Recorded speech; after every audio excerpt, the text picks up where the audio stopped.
I have to admit I'm a little bit jealous of Tosco, who could speak in his mother tongue. And I was thinking there's two people here that can understand my mother tongue. So miskien kan ek maar 'n bietjie Afrikaans praat, maar nou dink ek dit sal seker nie werk nie. So I realize that's not going to work, so I will continue. I will continue in English. Okay, it's an honor for me to speak at the 27th International Conference of 20 Keys on the topic of producing better. I do this on behalf of my colleagues in South Africa. They all sent their greetings. I have been telling them what a beautiful country you have, so they are a little bit jealous. Eating Bulgarian, real Bulgarian yogurt for breakfast every morning, quite a privilege. We celebrated 30 years, we had a 30-year birthday for our company this year, so we really had a wonderful conference celebrating 30 years. And at the conference, much was said about Iwa Kobayashi and Dr. Yoshi Kobayashi. And Yoshi, you already mentioned your father as well. I was privileged enough to meet Iwa at the 1997 International Conference in South Africa. And I realized that is 22 years ago. Yoshi, it's quite amazing how time flies. And I still remember sitting next to him, and it was quite a great honor to sit next to this great man. So today, for me, the message from ODI is talking about producing better, which is, of course, the quality category when it comes to 20 keys. And what do we want to try and achieve with it? We certainly want to try and achieve keeping our customers and giving value to our customers. I think we still sometimes underestimate that. And I want to just start with a very simple question of what is quality? Quality really is not about what you think it is and how you are telling your customer what it is, but it is about what your customer experience. Now, all of you are customers at times as well, and you know that nice feeling in your stomach when the product got to you on time, it's perfectly right, it cost the right amount, it's a really nice feeling. And that, of course, is what we want our clients to experience as well. So how does 20 Keys help us in this? This is a 20 Keys conference. Now, in terms of 20 Keys, Yoshi also gave you a background already, and I could follow where some of the things that Toshka was saying. There's a cluster of keys that focuses on the quality aspect, so the aspect of producing better. And if we just briefly look at that, we've got key 7, zero monitor manufacturing, key 9, maintaining our machines and equipment, key 11, quality assurance, key 12, developing your suppliers, and then a bit of key 15 as well, skills versatility. The main focus, of course, here would be key 11, quality assurance. So what does key 11 tell us? Very, very important in terms of key 11 is that quality needs to be built into the process, but also even more importantly, and this is where the strength of 20 Keys lies, is with the involvement of people. I was happy this morning because I met an HR person here, and so important that we understand the importance of people, and Toshka, you spend time on that as well, when it comes to a complex topic such as quality. With quality, of course, we want to prevent defects, we want to find the root causes, and ultimately, and we often don't realize this, the ultimate aim here is zero defects. I get very upset when people just talk about reducing defects. Yes, of course we reduce defects, that's part of the process. But what do we ultimately want? Zero defects. And then we go, no, not possible. Of course that's what we need to aim for. Two important categories to assist us, because now I need help. I can't just do this all by myself. I need some help in this process. Very importantly, if we have a look at the two categories here, the first one is about having a dashboard. And it's not as easy as it sounds always, eh? Having a decent dashboard, what is it that I want to achieve? What are my measurements in terms of quality? And then to support that, we continuously need to strengthen the capability of our systems and processes, our people, and our technology. Why do we do that? We want to get things right first time. Not second, not third. We actually want to get things right the first time. There is nothing as valuable as getting things right the first time. We probably have some financial people here in the room. If you're embarrassed about telling that you are, you don't have to put up your names. I often in the financial departments, I love financial departments, I see somebody posting a debit as a credit. Then they get so stressed. Then they post another debit as a credit to fix the first mistake. Now they're sitting with 2 mistakes. Eh? So that's often what happens with making mistakes. If we do it right the first time, we relax, we can continue, we can carry on. If we make a mistake, we get flustered, we get frustrated, we make more mistakes. And then we expect to still deliver the same good product to clients, but we had a fraction of the time what we originally had. So really, I think now the sound is gone here. Am I right? Okay. So really some critical concepts in terms of getting it right the first time. Even if you only remember that picture today, you don't have to remember much more than that. What are some of the critical concepts? First of all, our measurement system. Now, I'm not going to go through all of those things. I'll just mention some things that I reckon are quite important. I think customer complaints tell us a lot if we focus on that, if we figure that out. Secondly, maybe just mentioning about reworks. Of course, that would be in our measurement system as well. And then you as a company would decide what is in your measurement system. And it takes quite a lot of thinking and working together as a team to make that decision.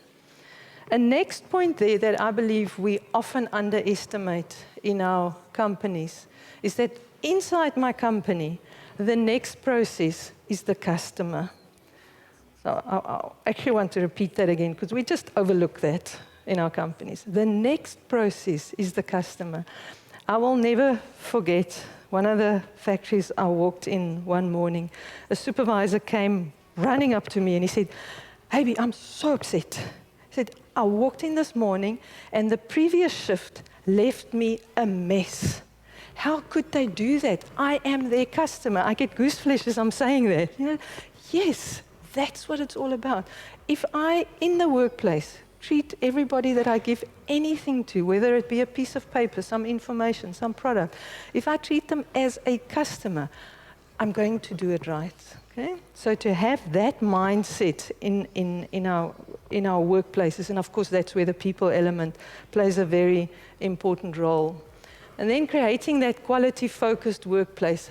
I'm responsible for quality. Okay, checking quality right there where it happens. Oh boy, I see many times. Maybe I'll push it along the process. Maybe nobody will notice. Somewhere along the process, somebody notices the mistake. So much better, so much cheaper if we at the source immediately fix that problem that we have. Okay. Find the root causes, move on from there.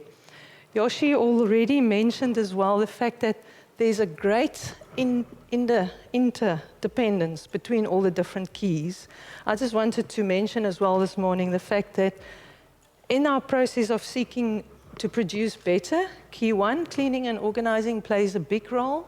Key 3, small group activities. Toshko, you said quite a bit about that as well. Skills versatility also, and of course key 9, maintaining machines and equipment. And then back, if we think about that slide with the 2 categories, our dashboard, measuring quality. I just want to mention some things here. You will figure it out for yourself in your own workplaces. But there's really 2 main categories. And then it starts getting a bit complicated. And once you've got it figured out, it becomes less complicated again. Firstly, we need to look at the cost of right the first time. Think about that nice big green tick. Right the first time would have more than one category. First of all, we need to prevent. How do we prevent? maybe one thing I can mention from there is the way that our people are trained. One of our factory visits yesterday, I looked at how the people were working and I thought there's a lot of good training happening here. Hey, with good training, we see less mistakes. And of course, there's other costs involved as well when it comes to the prevention of making mistake. And then, of course, secondly, the one that we're all very much aware of is the cost of inspection. We think we're very fancy if we've got all these inspection points in our workplaces. We actually need to ask ourselves, why do we have all these inspection points? I'm not saying we must have none, but we certainly must not have too many, because then it loses the eye. We lose the eye in that category. So 2 big costs for us when it comes to measuring quality.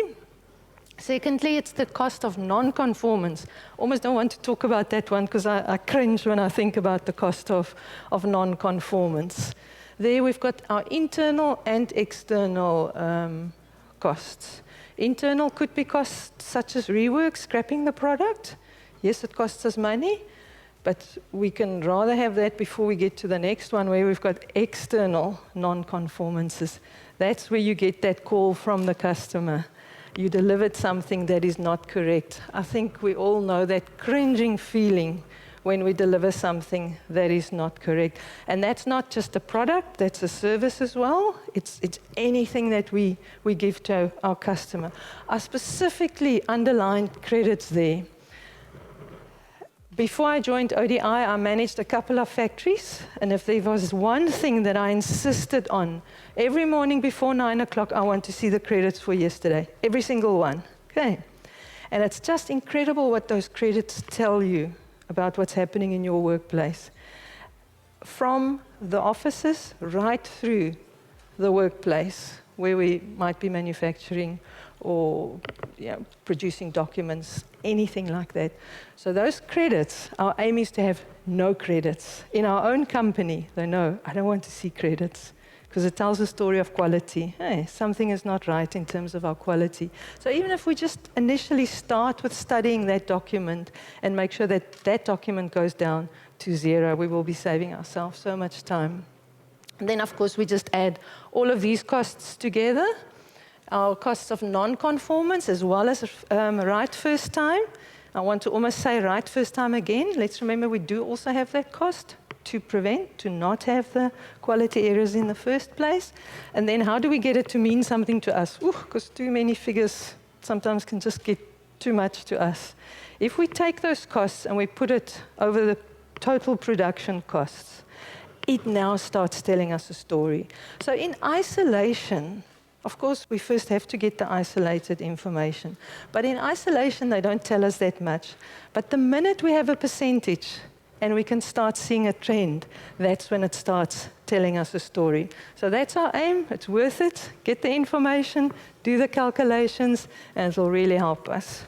I do want to just go through these points on the slide there, some more critical concepts in terms of quality. Once again, the inspection at source, right there where I make it, I check that it is correct. Immediate corrective action, not waiting till whenever, and maybe nobody even picks it up. One of my favorite jobs were managing a footwear company. And how many times were the laces not there? And I still remember somebody putting the wrong color laces in the shoes one day just to get the figures right. Hey, let's send it out. But we were famous for our red laces. Maybe my South African colleagues would remember the hiking boots with the red laces. Very famous for that. Boy, oh boy, those things arrive without the right laces. They come straight back because nobody's going to buy them. Something as small as that. Prevention of defects. One of my favorite words in 20 Keys. Yoshi, that's a Japanese word, pokeyoke, right? So I'm teaching people a bit of Japanese as well this morning. Pokeyoke, hey?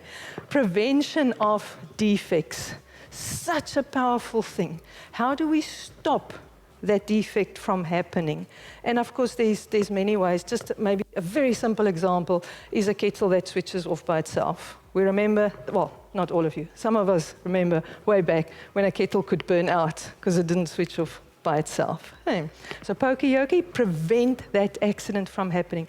If I walk around and I see a mess on the floor, I always think, Not why are people not cleaning, I think why is it there? How can we stop it from being there in the first place? Because we don't actually want to spend the money and time on cleaning it.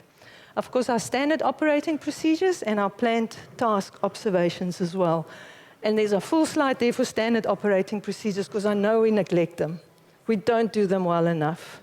Our standing operating procedures, and I want to read that line at the top there, says, it's the best current means now, not that it can't ever change, method for achieving quality, cost, delivery in a safe manner.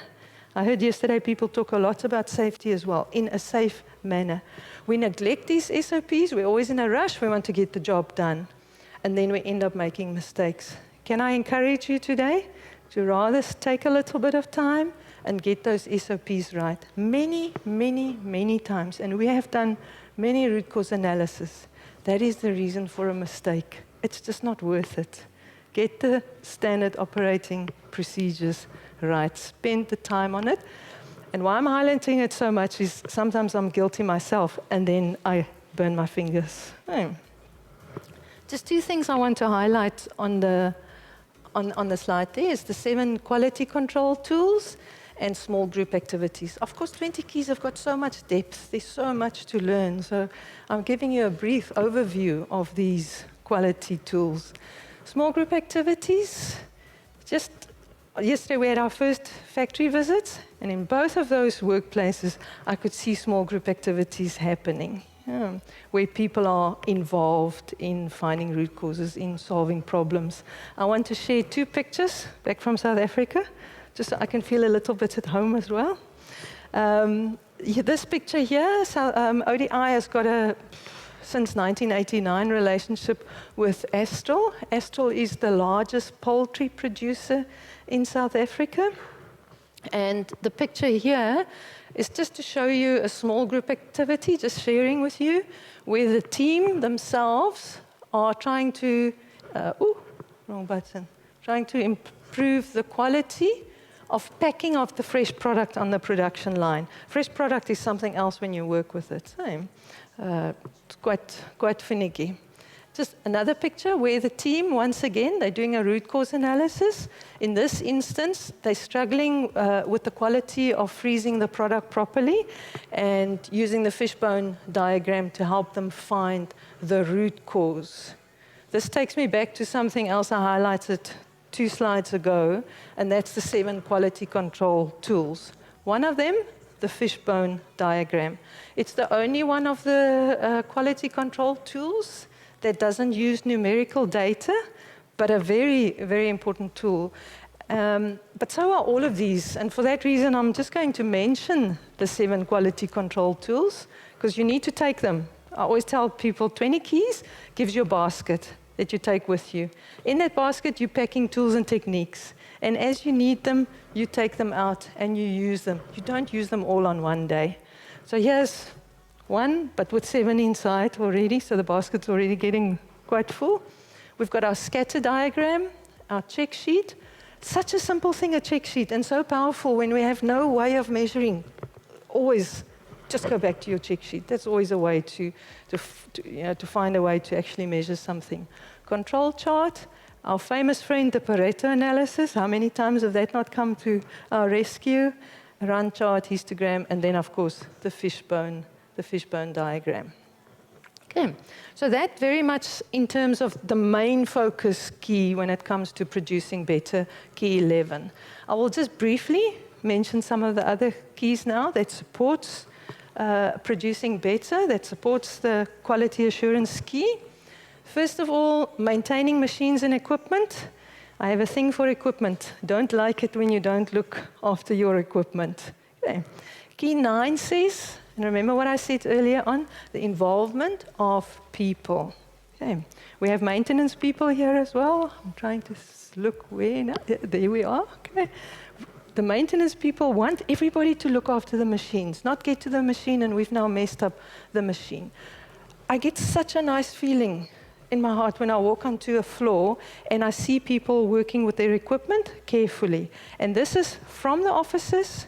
How many times have we seen somebody plop that's a nice Afrikaans word, the machine, not treating it nicely. Same with our equipment. So key 9, the message of key 9 is that we want our operators to be involved.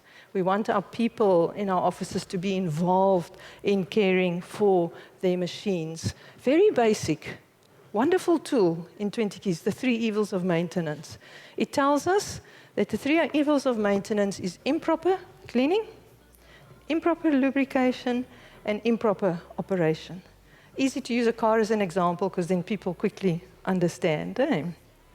Very basic maintenance tasks that can lead to a significant reduction in machine breakdowns. It will make our maintenance people happy, yes. Yeah. Okay. Next, zero monitor production manufacturing. What do we mean by that? It says, and now picture yourselves, and as I'm talking, I want you to picture yourself in the workplace, because you don't want to just sit here and listen, you want to actually leave with some actions. So just picture, where do we sit and we wait and we look, we monitor? If we're monitoring, we say equal waste. Why are we monitoring in the first place? Maybe because we're scared something's going to go wrong. I even see it with printers. I like to use printers as an example because it's an easy example. People stand in, because this printer jams very quickly, and I'm standing waiting there monitoring. See that it doesn't jam up. If we're doing that, we now have to find the root cause. Why are we doing this? Because we want to eliminate this. Just one tool in terms of, did you all see the big zero? Big zero. Don't want to monitor. A man-machine chart, it's just a technique that identifies to us where we are monitoring. And then once you know where you are monitoring, then of course you can do something about it. Another favorite of mine, developing your suppliers. I don't think I need to even say too much about that. Our suppliers are so important in our supply chain. We really are only as good as what they are as well. I'm not going to ask this question. I don't want to embarrass anybody. But I know we all have experience of, why are you late? I'm waiting for material. It hasn't been delivered. Or it's been delivered, but it's not the right color. Or, well, in one instance in South Africa, where somebody wanted to save on importing some plastic pallets, it actually ended up being sea sand when they opened it. So really, they couldn't manufacture because they sat with sea sand instead of plastic pallets to produce their product.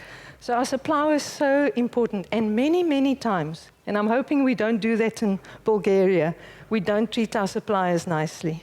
We only want the best price from them. We're not nice to them. But they're so important in our lives.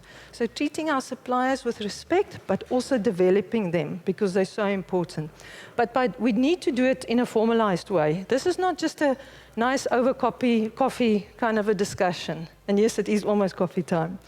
But a formal discussion, what are the specs, what do we want, how are we going to do it, measure it, having the regular meetings, and then, of course, following up after that. Toshko spoke about the CAP2 cycle. This is a wonderful CAP2 cycle exercise where you're continuously checking that your suppliers are delivering correctly.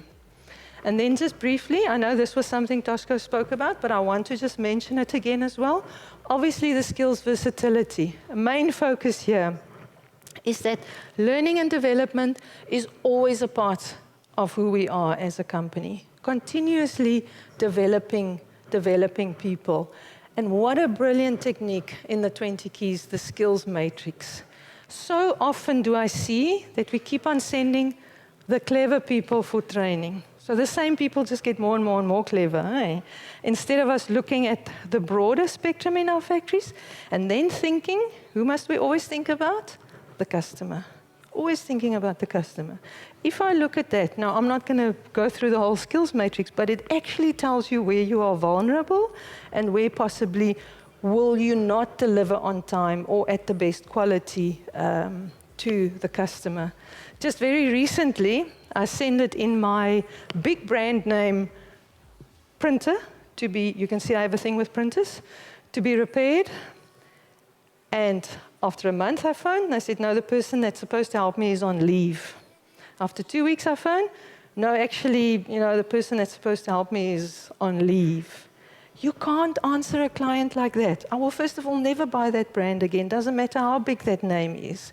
You can never answer a client like that. I remember an old uncle that I worked with many, many years ago. I heard him on the phone say to a customer, "I'm sorry, that is not my department."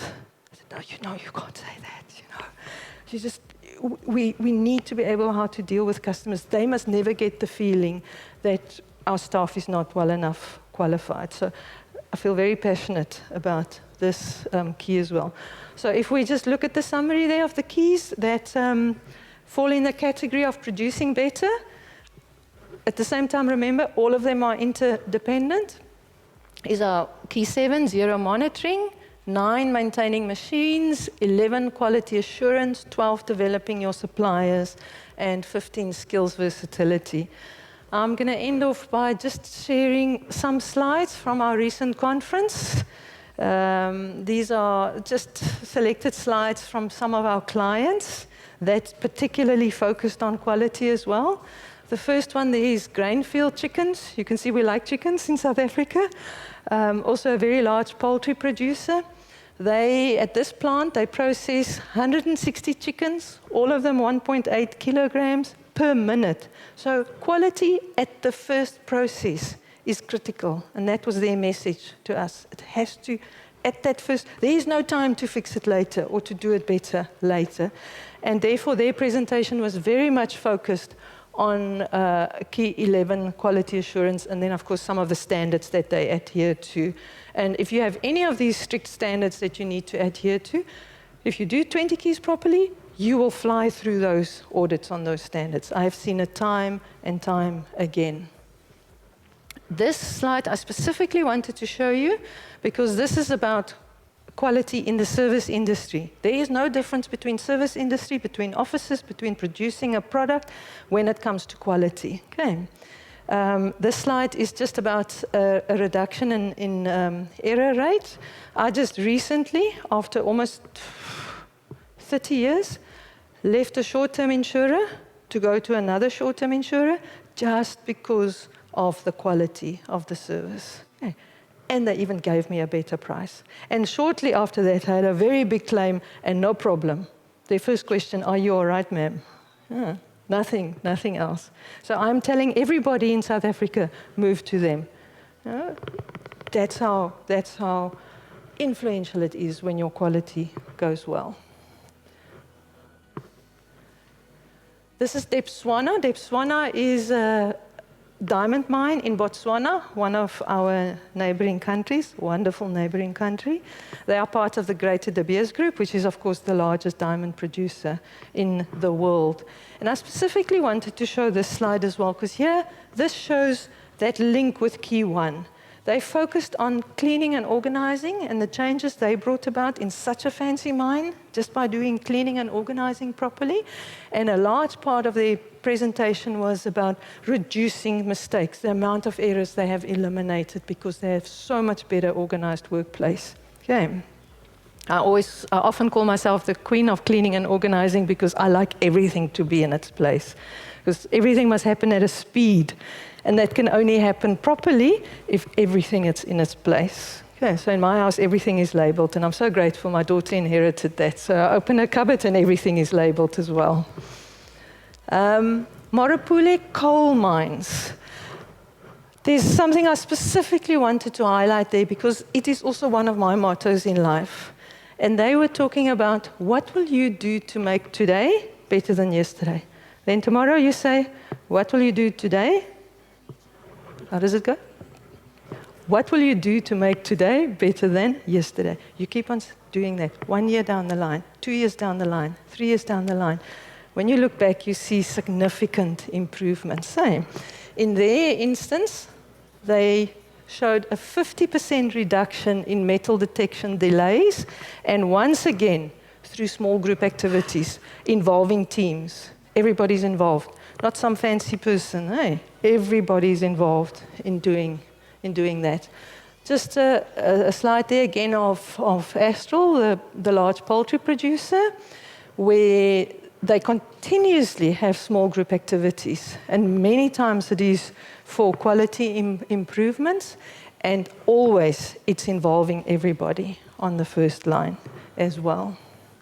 So my conclusion today is just that in order for us to continuously improve on quality, please, we need to strengthen all three of those elements: our systems and processes, our people, and our technology. This is a big mouthful, but it's very possible when we just do the small steps all the time. And we need to do this. That word holistic is such an important way, in a holistic, integrated way. And this is why 1996, this is now it's like 23 years, I'm still doing 20 keys. And I always say, when you're fresh out of university and you look at 20 keys, you say, this is so easy. 23 years down the line, you say, what is that telling me? There's so much depth there. There's so much wisdom. There's so much wisdom there. And I truly believe that that's what 20 keys bring to us, is this holistic, integrated way of doing something. So I do thank you, and I wish for all of you to leave with a to-do list full of things on how to do things better. Thank you, ladies and gentlemen.